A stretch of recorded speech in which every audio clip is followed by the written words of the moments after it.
Olá, eu sou o professor Ricardo Ribas e hoje eu trago um vídeo importantíssimo para você que quer aplicar a nova lei de licitações. A nova lei de licitações, por mais que ela tenha sido extensa, ela traz algumas hipóteses em que não é possível aplicá-la sem que exista uma melhor definição do procedimento a ser aplicado.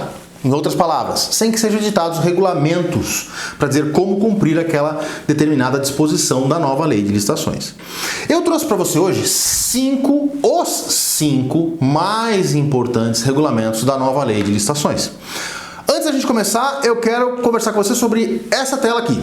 Nessa tela eu tenho os meios de lhe ajudar a ter sucesso em licitação, seja você servidor, empresa, analista, consultor. Eu tenho o meu Instagram, dicas diárias sobre licitações e contratos. Eu tenho o nosso grupo no Telegram gratuito, o link de acesso está na bio do Instagram, em que você deixa a sua pergunta e eu respondo de forma sucinta, de forma rápida, ali dando os caminhos das pedras. Temos mais de 1000 pessoas já dentro do grupo. A nossa newsletter, em que eu encaminho descontos nos nossos cursos, artigos sobre licitações e contratos no seu e-mail. Se você não tem recebido meus e-mails, me manda o seu e-mail via direct. O nosso canal do YouTube, no mínimo 2 aulas curtas sobre licitações e contratos todo mês. Nossa mentoria, uma reunião virtual semanal comigo para que você possa discutir aquele seu edital, aquela sua defesa, o recurso, enfim, definir estratégias de atuação, tirar dúvidas, ter o acesso a um conhecimento específico, uma aula específica, enfim, uma conversa direta comigo. Nossos treinamentos, tanto abertos quanto fechados, em company, tanto para administração pública quanto para empresa privada, nós temos o melhor conteúdo com o melhor preço. Não deixa de pedir uma proposta para a gente. E a nossa consultoria, em que de forma mensal, de forma perene, a gente pode te ajudar a ter acesso aí a uma consultoria especializada em licitações, seja você empresa, seja você órgão público que realize os procedimentos licitatórios.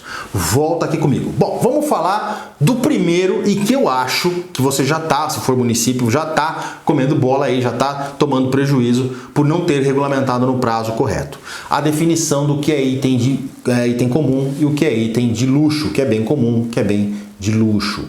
O artigo 20 da nova lei de licitações, ele traz essa diferenciação. Acompanhe comigo na tela. O artigo 20, lá no caput, ele vai dizer que a administração deve sempre buscar a qualidade comum, não superior à necessária para cumprir as finalidades às quais se destinam, vedada a aquisição de ativos de luxo. Já o parágrafo 1º, ele vai dizer que o Executivo, o Legislativo e o Judiciário deverão definir em regulamento, o que é bem comum, o que é bem de consumo comum e o que é bem de consumo de luxo. Mas o mais importante é o parágrafo 2º, porque ele diz o seguinte: a partir de 180 dias, contados da promulgação desta lei, ou seja, de 1º de abril de 2021, prazo esse que na gravação deste vídeo já passou, já está estourado, novas compras de bens de consumo da nova lei ou qualquer compra de bem de consumo, qualquer compra de bem de consumo, inclusive da lei anterior, só poderão ser efetivadas com a edição pela autoridade competente do regulamento a que se refere o parágrafo 1º. Volta aqui comigo. Vocês entenderam o que está dizendo o parágrafo 2º?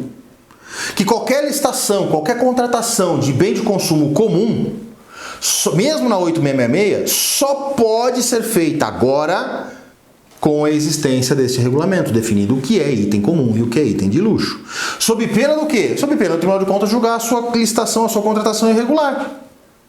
Porque não há uma definição objetiva do que é bem comum.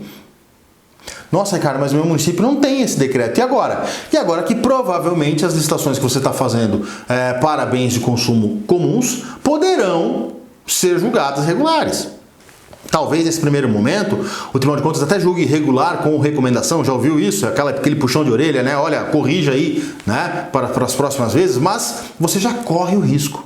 Para não correr mais esse risco, dá uma olhadinha lá no decreto 10.818 de 2021 da União Federal. Porque a União Federal já regulamentou o que é bem comum, o que é item comum de consumo e o que é item de luxo. E você pode adequar para a tua realidade, e dar aquela copiada básica. É melhor copiar, meu amigo, do que ficar sem o regulamento e tomar sanção aí, tomar porrada do Tribunal de Contas. Então fique esperto, porque eu tenho certeza, muitos municípios neste item, neste regulamento já estão atrasados. Segundo regulamento importante, a imposição, a definição da etapa de negociação no procedimento licitatório. Você deve saber que agora não vai existir mais convite, não vai existir mais tomada de preços para licitações gerais, Eu tenho pregão e concorrência, ambos tiveram a inversão das fases, né? Mas eu preciso definir na fase comercial como é que eu vou fazer essa negociação. Será que ela vai ser virtual? Será que ela vai ser virtual via chat? Será que ela vai ser virtual via audiência ou reunião virtual? Será que ela vai ser por e-mail? Será que eu vou ter uma sessão presencial? Como é que vai ser isso? Lembrando que a lei diz que a preferência é para o eletrônico. Então, se eu for fazer presencial, tem que ser gravado em áudio e vídeo, tem toda aquela formalidade, né? Mas a jurisprudência já diz, mas por ser jurisprudência eu tenho que trazer para um ato normativo e, portanto, para o regulamento, né, que eu não posso negociar condições de execução do contrato. Então, negociar prazos de pagamento, prazos de entrega, condições de entrega, locais de entrega, isso nada eu posso fazer. Também não posso negociar características do objeto. Então eu preciso saber até que ponto eu posso ir. Será que, por exemplo, numa licitação com orçamento sigiloso, eu posso, na fase de negociação, divulgar o orçamento para facilitar a negociação? Depende do regulamento. Então vejam a importância para você que já quer aplicar o pregão, para você que já quer aplicar a concorrência. Ok? Terceiro regulamento importante, qualificação técnica, né? Formas de qualificação técnica. Eu tenho um cliente, fornecedor de um determinado produto, né, que sempre vendeu para o mercado privado. E com essa dificuldade da crise que nós temos vivido hoje em dia, eu não vou falar o nome porque senão o YouTube derruba a divulgação do vídeo, né? Com a crise que nós temos vivido hoje em dia, né, ele procurou o mercado público. Só que ele percebeu que o mercado público exige uma coisinha chamada atestado de qualificação técnica operacional, ou seja, referente à empresa. Não é? E aí ele viu que ele não tinha essas declarações, porque o atestado de capacidade técnica nada mais é que uma declaração de um cliente passado dizendo o que você executou, como você executou. Se você quiser mais dicas, mais informações sobre atestados, eu tenho um vídeo no meu canal, já até meio que antigo, né, explicando as características de um atestado de capacidade técnica. Dá um pulo lá, é um vídeo fantástico para você que está começando. Mas o fato é que meu cliente não tinha os atestados. E quando ele procurava esses clientes privados passados, né, esses clientes diziam: faz muito tempo que você, né, forneceu para mim, faz muito tempo que você prestou esse serviço, já mudou a diretoria da empresa, eu não me sinto confortável em emitir essa declaração só agora, por que só agora? Né? E ele ficou sem esses atestados. E a grande dificuldade era que quando ele olhava para a 8666, a 8666 exigia o atestado, a declaração. Bom, a nova lei de licitações veio resolver isso. Dá uma olhada comigo na tela. O artigo 67 ele vai falar da qualificação técnica profissional e operacional, vai falar dos atestados, tanto profissionais quanto operacionais, mas o importante é o parágrafo 3º.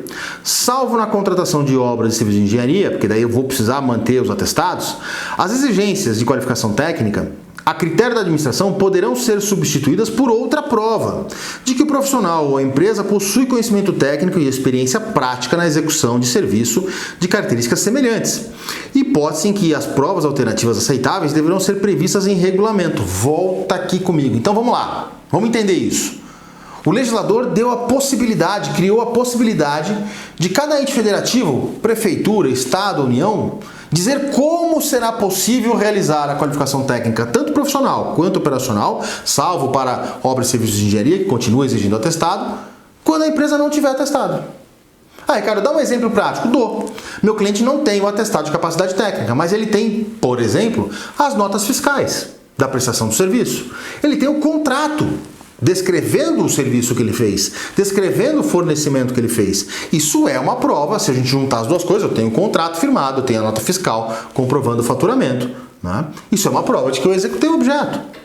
Então pode existir, né, poderão existir agora novos métodos de qualificação técnica, só que para isso eu vou precisar de um decreto regulamentador dizendo o que será aceito. Será que, por exemplo, eu vou criar agora um exemplo mais absurdo, tá? Será que eu vou aceitar, por exemplo, uma testemunha? Acho que não, né? Mas será que eu vou colocar lá, é possível uma testemunha? Lógico que não. Mas eu preciso dizer que não vou aceitar. Eu vou ter que dizer, olha, eu vou aceitar o contrato, vou aceitar anexos técnicos de contrato, vou aceitar notas fiscais, comprovação de recolhimento dos tributos incidentes sobre a operação, né? Vou aceitar registro do objeto, né, nas entidades de classe competente, enfim, né? Aí já me parece mais plausível, mas eu vou precisar ter um regulamento específico sobre isso. Se eu não tiver regulamento, só vou poder aceitar os atestados, beleza? Próxima regulamentação: sanções isso é fantástico, sanções de contratos passados influenciando contratos presentes. Toda administração já teve uma situação em que, terminando um contrato que foi turbulento, principalmente isso com serviço, o contrato foi turbulento, né? A mão de obra não prestava direito de serviço, a empresa era complicada, não pagava os salários atualizados, enfim, né? Não pagava no prazo, né? E aí vai fazer a nova licitação, quem que me aparece na sessão de licitação? A empresa que dava problema. Pior, ela ganha a nova licitação. E aí você fala, meu Deus do céu, agora eu vou ter mais um período de contrato com essa empresa que dá trabalho. Bom, para tentar amenizar essa situação, o novo legislador diz o seguinte, olha, você pode ter um regulamento dizendo como é que você vai computar sanções passadas ou considerar sanções passadas no teu contrato atual. Veja comigo na tela.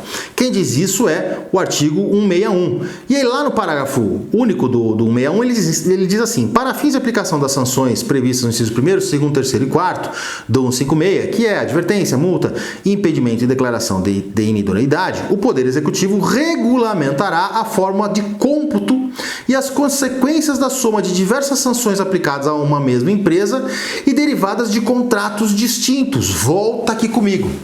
Então veja que o legislador permitiu que você ponderasse um método de, sei lá, para agravar as sanções, né? Para aumentar as sanções que são repetidas, que são reiteradas, né? Pelo descumprimento reiterado do contrato.